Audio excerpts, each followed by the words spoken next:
Hello, aspirants of English literature. Welcome back to NS English Academy. This is Sonia guys. आज की video में मैं list of 100 British literature poems की लेकर आई हूँ that frequently appeared in your examination.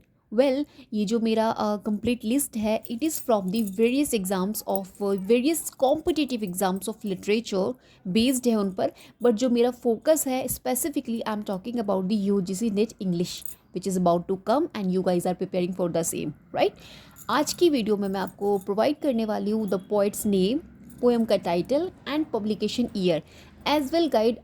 I will provide you information that you must know about the particular poem which we will describe in this video.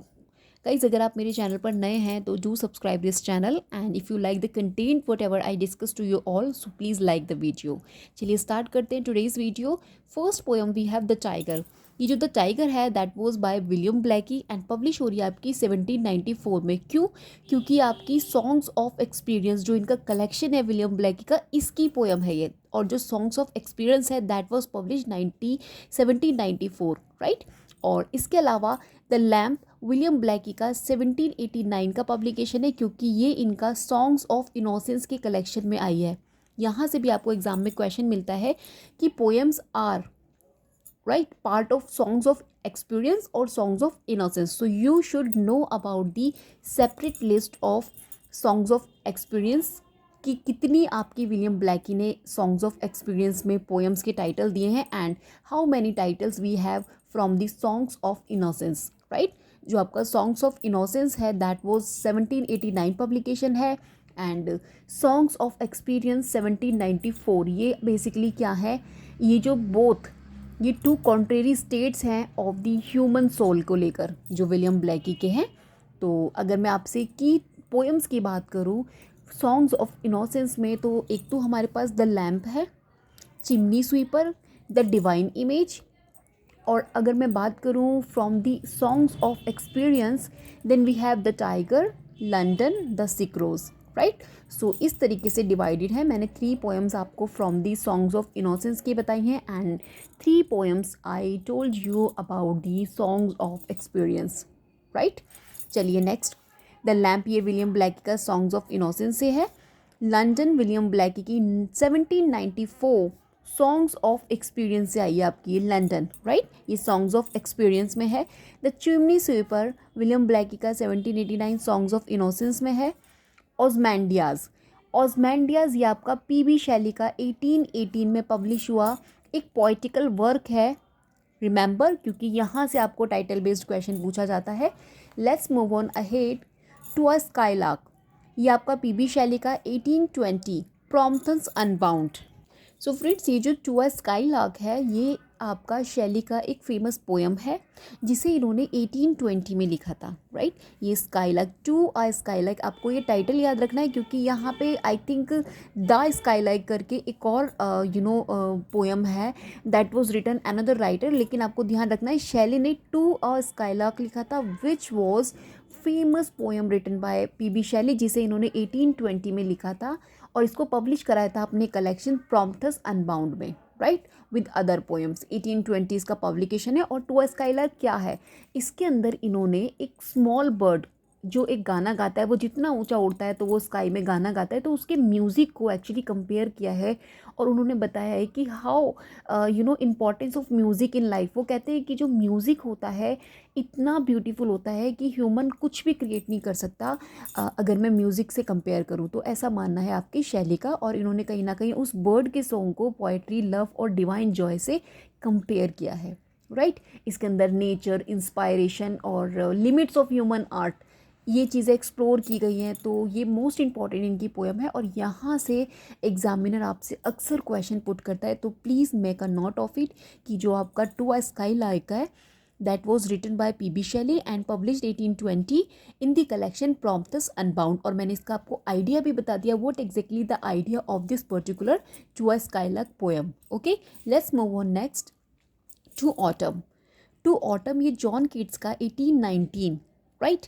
लामिया Isabella, the eve of Saint Agnes and other poems, ये इनका basically एक collection है, उसका title है, उसमें ये आपका to autumn publish हुआ है। लेट्स डिस्कस सो फ्रेंड्स, ये जो है ना Lamia, Isabella, the eve of Saint Agnes and other poems, ये आपके कीट्स का फाइनल राइट और थर्ड पोइट्री वॉल्यूम है जो इनका पब्लिश हुआ था ड्यूरिंग इनकी लाइफ टाइम में ये लास्ट था इनका जो थर्ड फाइनल पोइट्री वॉल्यूम है, क्योंकि इसके एक साल बाद ही ये 1820 में गाइस पब्लिश हुआ था और आफ्टर 1 ईयर इनकी मीन्स डेथ हो जाती है 1821 में।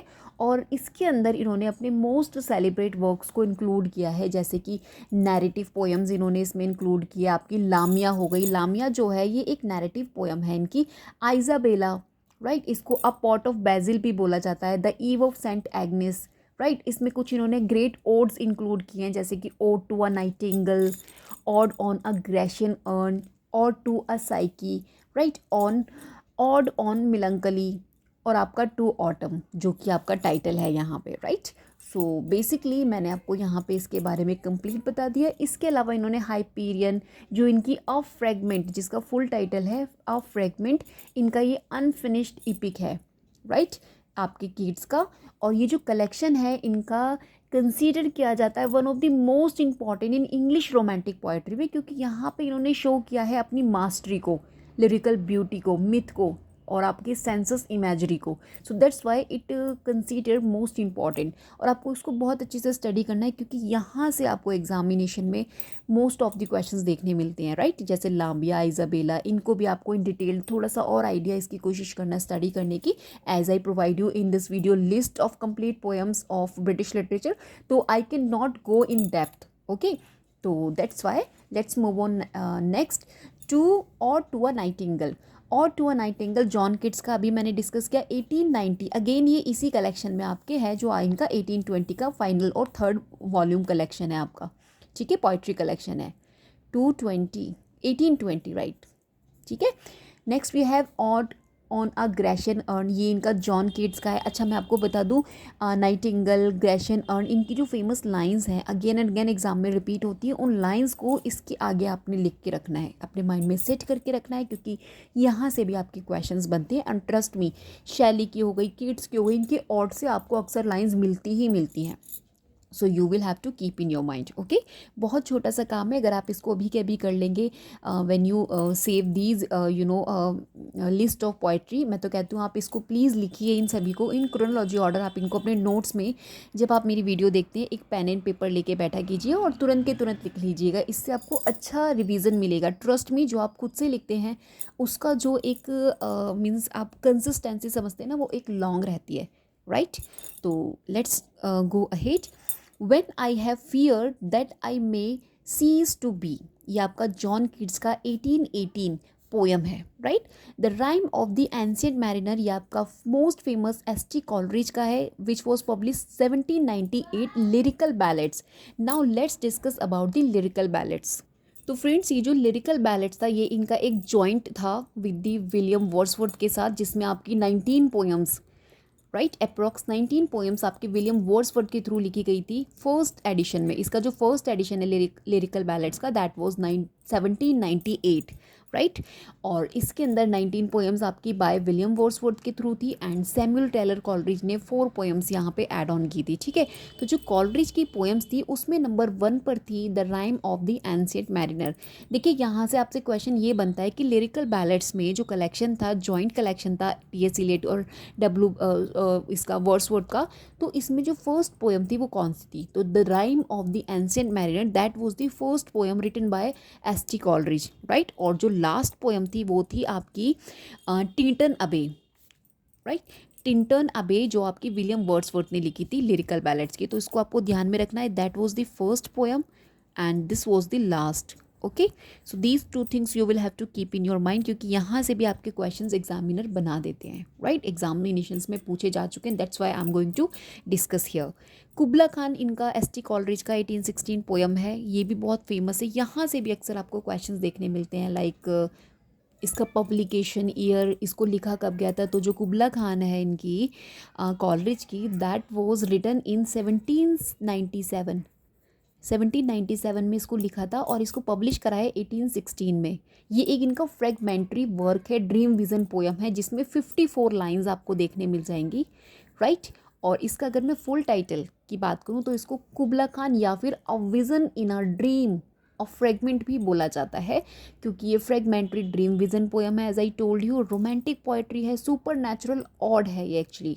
तो बेसिकली होता क्या है इसके अंदर, जो कॉलरिज थे वो उन्होंने ऐसा क्लेम किया कि जो पोयम थी उनके माइंड में आई when he was an opium included, dream में थे वो अपने, वो पूरी तरीके से ओपियम इंड्यूस्ड थे अपने ड्रीम में after reading about Kubla Khan's palace. जब ये कुबला खान पैलेस के बारे में परचाज हिज पिलग्रिमेज, जो 17th सेंचुरी का ट्रैवल बुक है, उसमें व्हेन ही स्टडीड और ही रीड, तो ये कहीं ना कहीं लॉस्ट हो गए अपनी ड्रीम में। और फिर उसके बाद बताया जाता है कि व्हेन, जब ये लिख रहे थे, कंपोज कर रहे थे, तो he was writing it down when a person, एक आदमी आ जाता है फ्रॉम पॉट लॉक से, एक विजिटर होता है बेसिकली, तो वो क्या करता है, इनको इंटरप्ट कर देता है, जिसकी वजह से ये जितना भी आगे का होता है ये भूल जाते हैं। तो दैट्स वाई जो इसका सब टाइटल है कुबला खान का, वो अ फ्रेगमेंट है। ठीक है, अगर कुबला खान का आपसे सब टाइटल पूछा जाए तो अ fragment, right? So these information you will have to keep in your mind. I have lot of things to explain you, but I'm sorry guys, I cannot explain everything because मैं आपको यहाँ पे list दे रही हूँ, and because we have no more time, इस समय पर हमें सिर्फ अपने टाइटल पर जितना भी थियोरी हम लोग कर चुके हैं, enough to us, and now we will have to revise our concept whatever we studied. So that's why मेरा जो फुल्ली कॉन्सेंट्रेशन है वो मैं ये चाहती हूँ, आपको जितना भी मटेरियल मैं आपको प्रोवाइड कर सकती हूँ till your examination, I will provide you, right. तो थोड़ा सा आइडिया मैंने आपको दे दिया इसके बारे में। चलिए नेक्स्ट देख लेते हैं। टिंटन अबे, आई टोल्ड यू कि ये लास्ट थी आपकी विलियम वर्ड्सवर्थ के द्वारा लिखी गई थी लिरिकल बैलेट्स में, तो ये आपके लिए काफ़ी है। द प्रिल्यूड, विलियम वर्ड्सवर्थ का 1850, मोस्ट इंपॉर्टेंट है, यहाँ से भी आपको क्वेश्चन डीपली क्वेश्चन आपको देखने मिलता है, कॉन्सेप्चुअल बेस्ड आपको क्वेश्चन देखने मिलता है। तो गाइज वी ऑल नो कि विलियम वर्ड्सवर्थ का the prelude one of the most important autobiographical poems में से है इन इंग्लिश लिटरेचर में। अगर मैं इसकी फुल टाइटल की बात करूँ तो द प्रिल्यूड को growth of a poet's mind, an autobiographical poem, this is the full title, the prelude or growth of a poet's mind, an autobiographical poem, written 1798 to 1839, multiple versions आपको इसके देखने मिलेंगे, 1798 to 1839 में इसको लिखा गया है, और पोस्टमसली 1850 में, right, Wordsworth didn't publish it during his lifetime, ये पोस्टमसली इनका पब्लिश हुआ है 1850 में, and it was written 1798 to 1839, okay.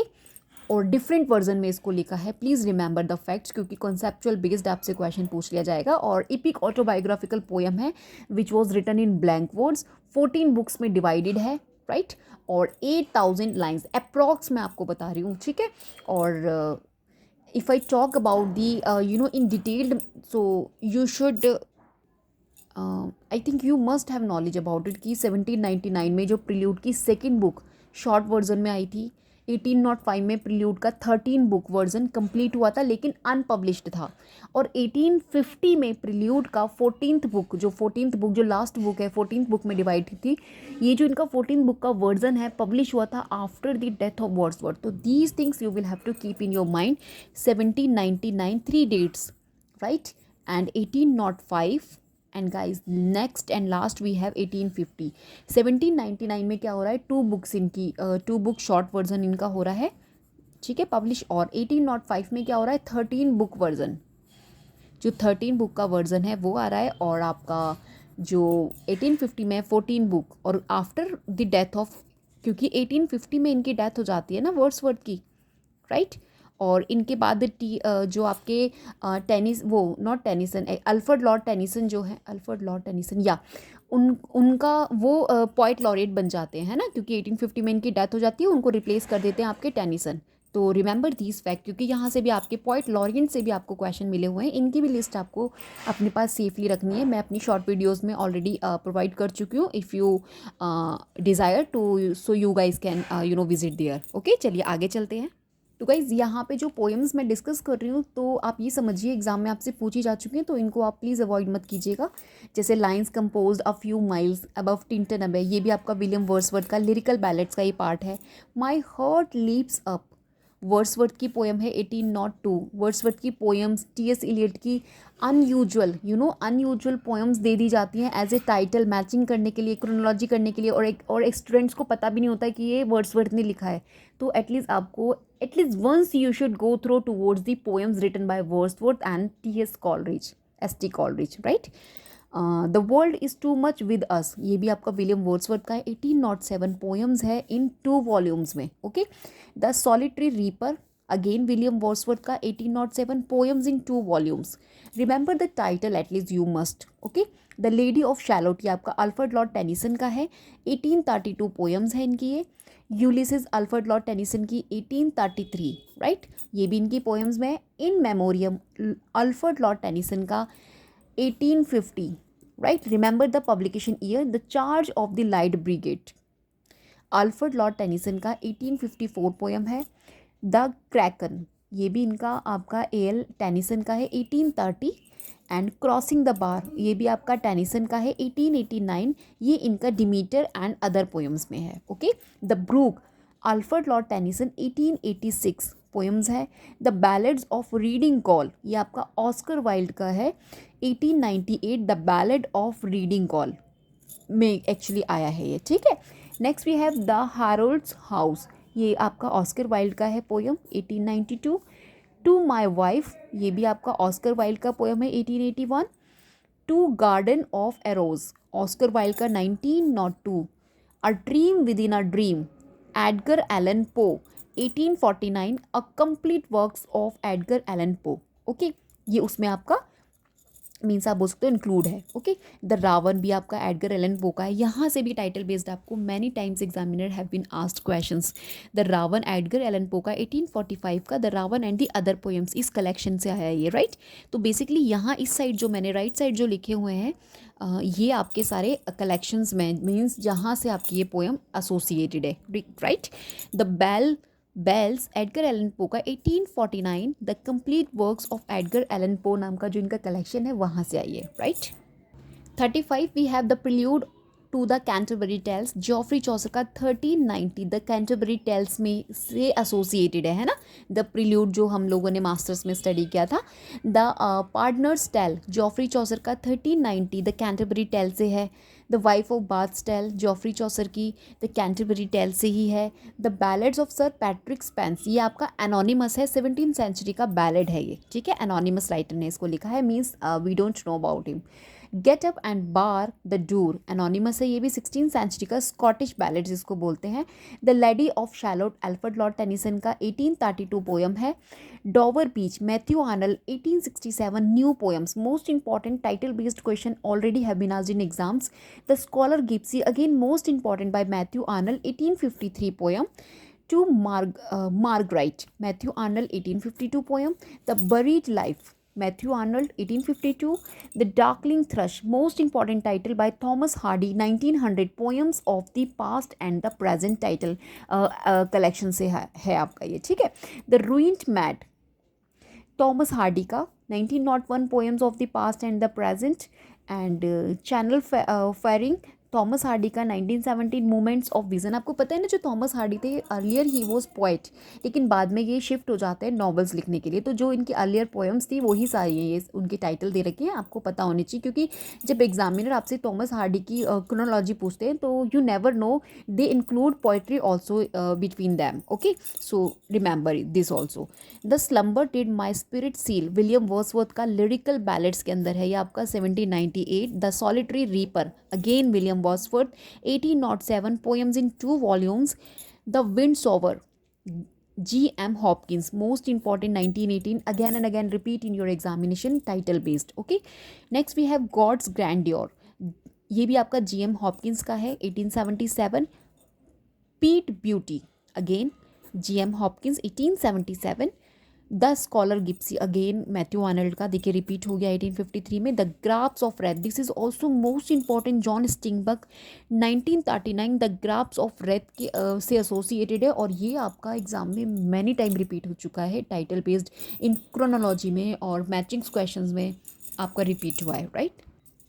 The love song of J Alfred Prufrock by T S. Eliot 1915 most important Prufrock and other observation से आया है। The waste land T S. Eliot का 1922 revolutionary poem 5 parts into 5 section में divided into 5 sections और उनकी chronology आपको याद रखनी है। And the hollow man T S. Eliot का 1925 the road not taken Robert Frost का माउंटेन इंटरवल से आया 1916। और इसकी जो लाइंस हैं मोस्ट इंपॉर्टेंट है, लाइंस आपको इसकी देख के जानी है क्योंकि मैचिंग्स में आपसे अक्सर lines from the Robert Frost की द रोड नॉट टेकन से आ जाती हैं। So please make a note of it.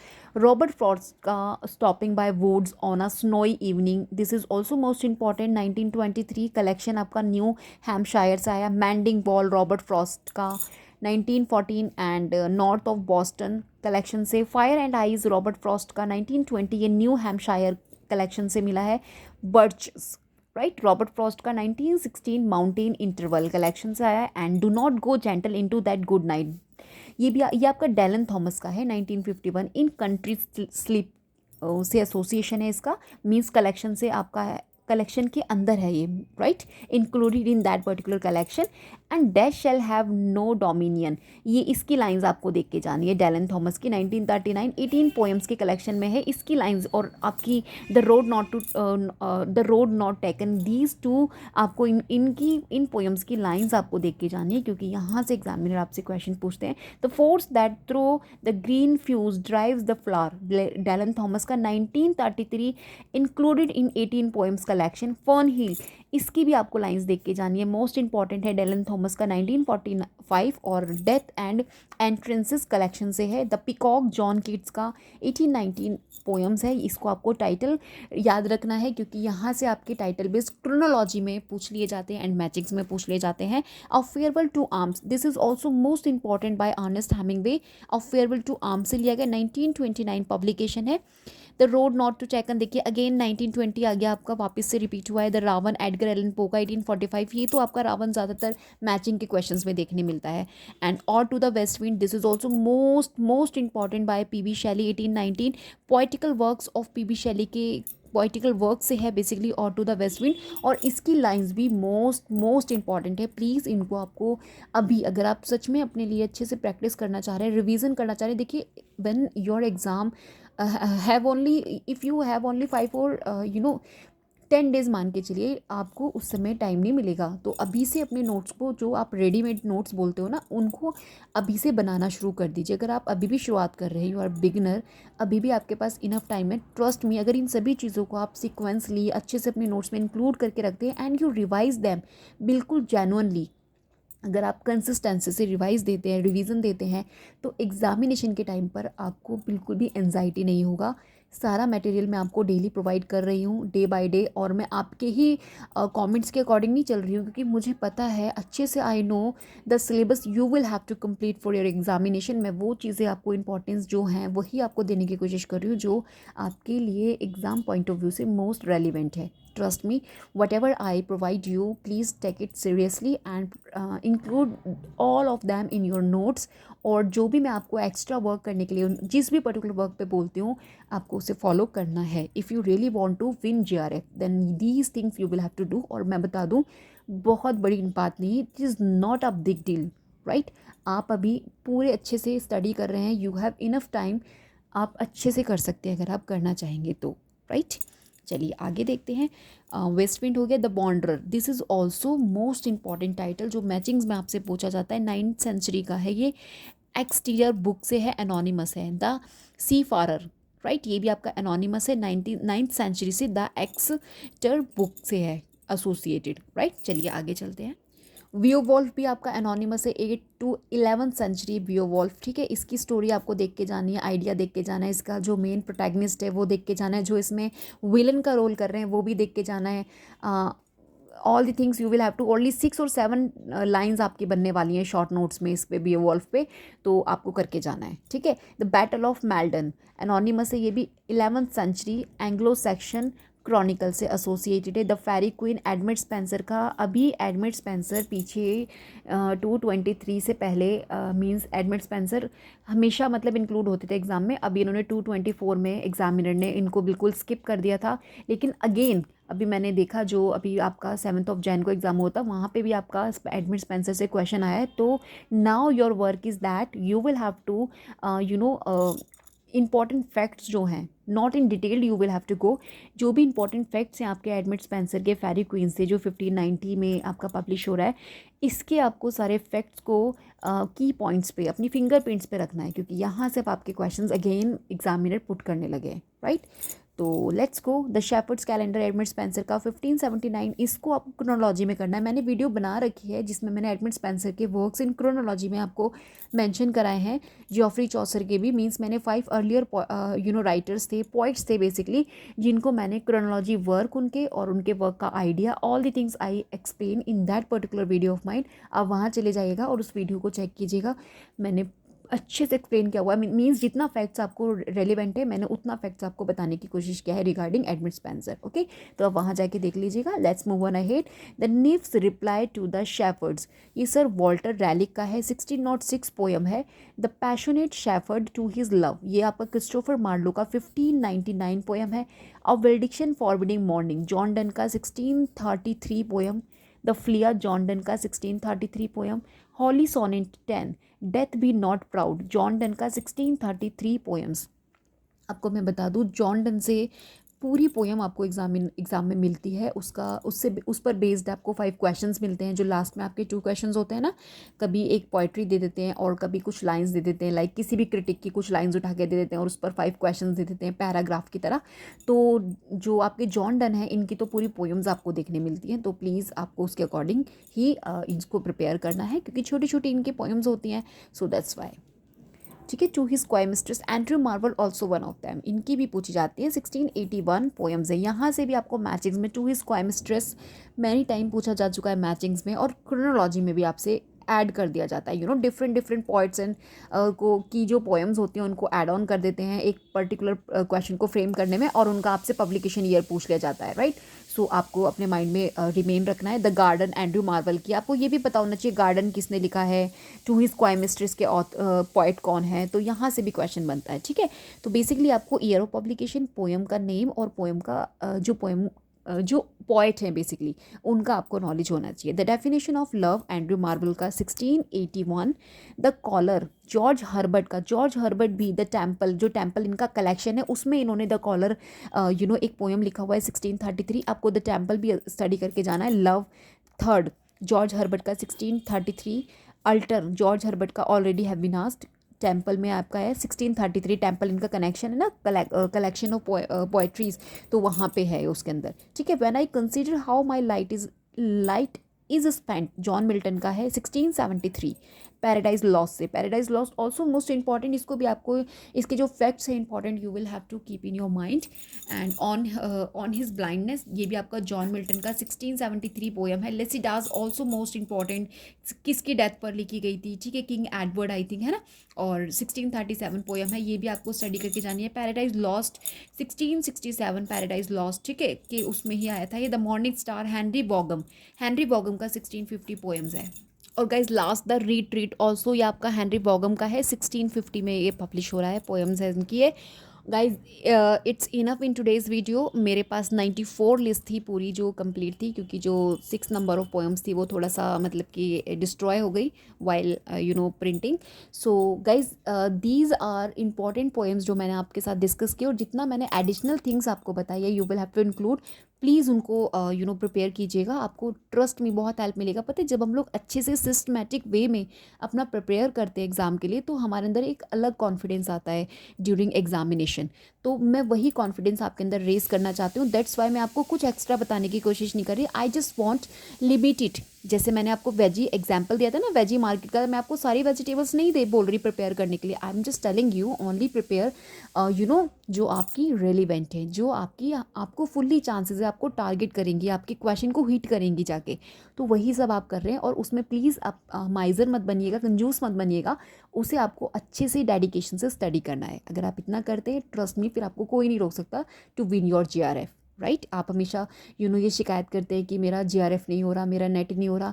अगर आप उसकी तरीके से स्टडी करेंगे तो क्यों नहीं होगा? ये तो एक फ़्लो है, रिवर की तरह फ़्लो हो रहा है। अगर आप अपनी स्टडी को भी फ़्लो करते जाएंगे सिस्टमैटिक वे में, then I am telling you, you definitely qualify, right. So अभी अपने माइंड से जितना भी नेगेटिविटी है उसको निकालिए और बी पॉजिटिव होकर जितना भी मटेरियल आपको मिल रहा है, and consider in your mind you are the best. आपके जैसा किसी ने स्टडी नहीं किया है, जितना मटेरियल आपके पास है नो बडी हैज़।